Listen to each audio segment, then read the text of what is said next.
At Spotscreen, we don't care if you have smelly feet, fungus growing between your toes. We don't care if you have spots or holes in your undies.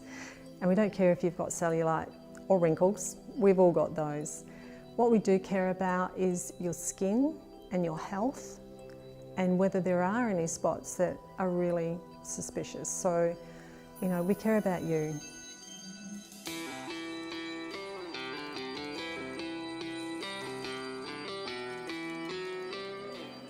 It's often very daunting for a person to come and have these sorts of screenings done for the first time, so we really want to make sure that they're relaxed and engaged. Hi Rob. Hello. How are you? I'm Good. Karen. The second thing I do is to take a short history of their skin to make sure that they don't have any underlying skin or skin health issues that may mask something like a skin cancer. I then go through a history of their UVR exposure, either at work or at home. And I'm particularly interested to see whether they undertake any sun safety protection. Working in mineral sand just sticks to you. I completely understand. What we'll be able to do is provide you with some information on different types of sunscreen, because that's a huge concern, particularly with men in the workforce. When they're comfortable, I will ask them to disrobe.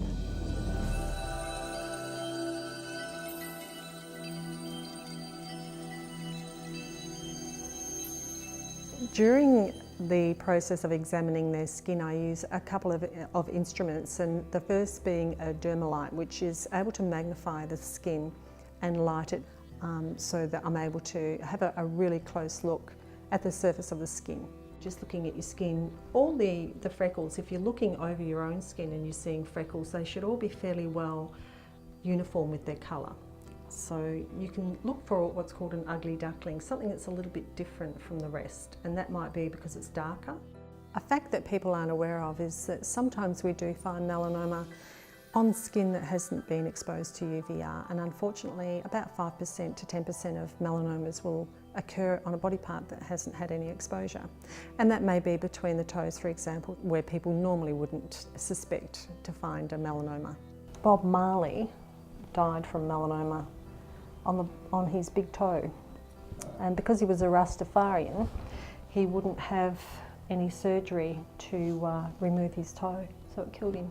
If we're seeing 100 people, we'll refer about 20 of those on, and often they're very suspicious lesions which we suspect may be non-pigmented type of skin cancer, such as basal cell carcinoma, for example. That's very common. Sun damage like solar keratosis, that's very, very common, and probably the number one referral that we give for. Melanomas, thankfully, are a lot rarer, but we do have occasions where we might find 2 or 3 in one day at one workplace, and that's really scary. Scary for the people, and it's scary for the workplace. Certainly we get them off to see a doctor as soon as we possibly can. And more often than not, I would say a larger majority of people have a really good outcome because of that.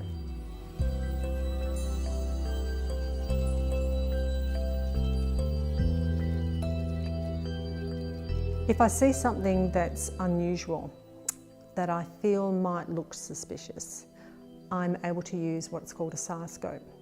And that's a camera that shoots a particular type of light below the surface of the skin. And that light gets picked up by different aspects of a particular lesion, and then we can have a look below the skin. And I'm able to see whether there's any damage or any underlying features that may be indicative that a mole is potentially either becoming a melanoma or is a melanoma. Absolutely nothing going on below the surface. It's a blank screen, and that's exactly how we want it. When I see something suspicious underneath the skin or on the surface of the skin, I'll refer that patient onto their own GP wherever possible.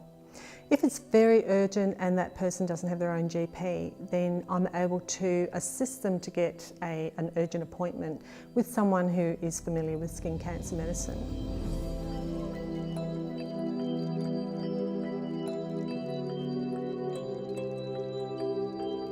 People ask me if I ever get bored looking at so many different skins and whether it's boring looking at the same thing.